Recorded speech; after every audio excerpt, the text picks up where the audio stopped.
People are talking a lot about inequality these days, about the fact that the richest 1% have so much more than everybody else.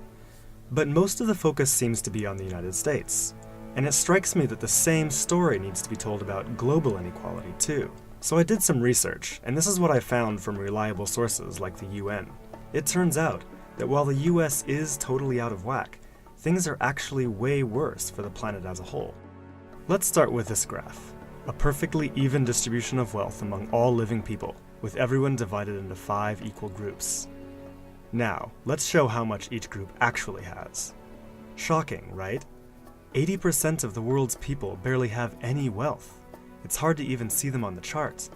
Meanwhile, the richest 2%, they have more wealth than half of the rest of the world.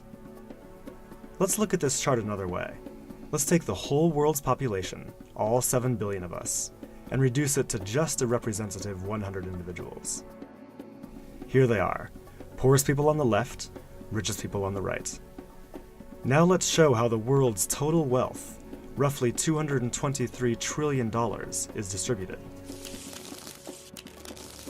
The vast majority have practically nothing. Nothing with which to educate their children, nothing with which to pay for basic medicines. While the richest 1%, they've accumulated 43% of our world's wealth. The bottom 80%, meanwhile, that's 8 out of every 10 people, have just 6% between them. But even this doesn't really show how extreme things have become. The richest 300 people on Earth have the same wealth as the poorest 3 billion. So the number of people it takes to fill a mid-sized commercial aircraft have more wealth than the populations of India, China, the US, and Brazil combined. We can also see this difference geographically, with a huge and growing gap between a few rich places versus the majority of the world. For most of history, things were much more equal. 200 years ago, rich countries were only 3 times richer than poor countries. By the end of colonialism in the 1960s, they were 35 times richer. Today, they're about 80 times richer. Rich countries try to compensate for this by giving aid to poor countries, about $130 billion each year. That's a lot of money. So then why does the wealth gap keep getting bigger?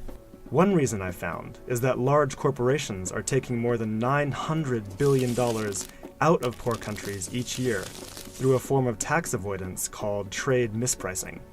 On top of this, each year poor countries are paying about $600 billion in debt service to rich countries, on loans that have already been paid off many times over.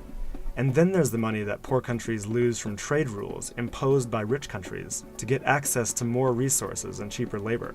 Economists from the University of Massachusetts calculate that this costs poor countries about $500 billion a year. Altogether, that's more than $2 trillion that flows from some of the poorest parts of the world to the richest. Every year. Rich governments like to say they're helping poor countries develop. But who's developing who here? This makes me think that there's something wrong with the basic rules of the global economy. It can't be okay that the wealth of our planet is becoming so concentrated in the hands of such a tiny number of people. The only reasonable response, it seems to me, and our only hope, is to change the rules.